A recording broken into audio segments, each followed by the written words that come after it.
Hello guys, my name is Riley Perkins, and today we're going to be delving into the impact of echo chambers in the trading community. A quote from Tony Cookson, an associate professor in finance at the Rady School of Business, found on the University of Colorado Boulder website, states that in politics you can be wrong, but you don't have a price to pay for it. In finance, if you're wrong, you pay for it through worse returns, yet we still find echo chambers are ever pervasive. When I first started off trading, I was extremely uneducated about the prevalence of echo chambers and misinformation in the trading community, and this would often lead me down rabbit holes where people would blindly push bullish, which refers to positive market growth outlook in news. And after doing my quote-unquote due diligence by interacting with these bullish echo chambers through Reddit news, I would find myself consistently losing money before turning to the same communities for affirmation in the losing position that I was already in. That would eventually just end up feeding my confirmation bias. It is extremely important to learn how to identify and protect yourself from echo chambers, especially as a novice trader, to build safer news and financial practices. Before we get into any of the actual applications of it, it is important to define some of the news literacy concepts that are important to understand when analyzing this issue.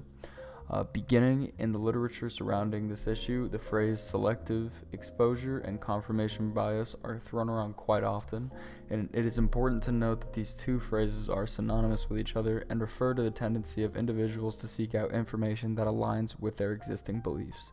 In the context of trading, confirmation bias is shown when an individual who has bull/bearish, meaning belief in upward or downward movement, ideals seeks out news media that affirms that same belief in future stock direction. Echo chambers in the context of trading refers to both investors deliberately choosing to consume information that aligns with their prior views, and the broader practice of this seen in various online communities such as Reddit. This issue can have a drastic impact on the livelihood of individuals worldwide. Understanding the previously stated news literacy concepts can serve as an essential part of one's toolkit when making informed financial decisions based on online media.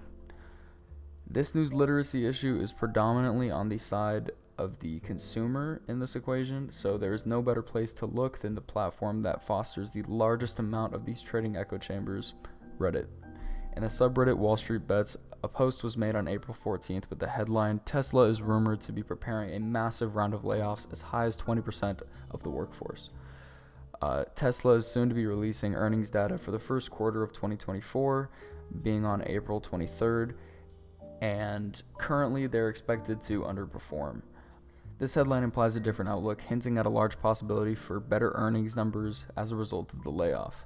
The comments beneath this post show hundreds of people describing how they are going to be purchasing bullish positions due to this news, the overwhelming majority of comments responding to this singular headline being bullish, while the rest of the news surrounding Tesla being subpar at best indicates the prominence of this echo chamber. Another important part of this to take note of is the article itself that the Reddit headline was linked to. The article posted to Electric did not include any sources or any direct quotes that were verifiable in any way. It just made very broad claims that rumors were spreading about a large layoff, likely to increase volatility in Tesla's market. After using a fact/bias checking tool known as Biasly to analyze the reliability of Electric, the site was reported to only have a 53% source analysis score and an overall reliability of around 50%. This number is far too low, especially when using the information source from Electric to make large financial decisions. Based on the interactions from this subreddit, it can also be assumed that individuals who exist in a bull/bearish echo chamber are more likely to be prone to misinformation as well. There was an egregious amount of discussion surrounding the bullish positions that could be made in light of this news headline, and staggeringly little about the validity of the article in question. A scientific report posted to the U.S. National Library of Medicine titled "Depolarization of Echo Chambers" by Brian Christopher details a method known as RDN, also known as random dynamical nudge, to help prevent the practice of echo chambers. RDN is described in this article as presenting each agent with input from a random selection of other agents' opinions and does not require the surveillance of every person's opinions. That definition is really not great for anyone who doesn't have a PhD in the concept. So I will try to break it down into a little bit simpler terms. Essentially, RDN is an organizational program that, when implemented into various social media algorithms and news algorithms, and content platforms, will help diversify the content presented to its users. This effectively depolarizes all existing echo chambers and makes it more difficult to hide opposing views from oneself.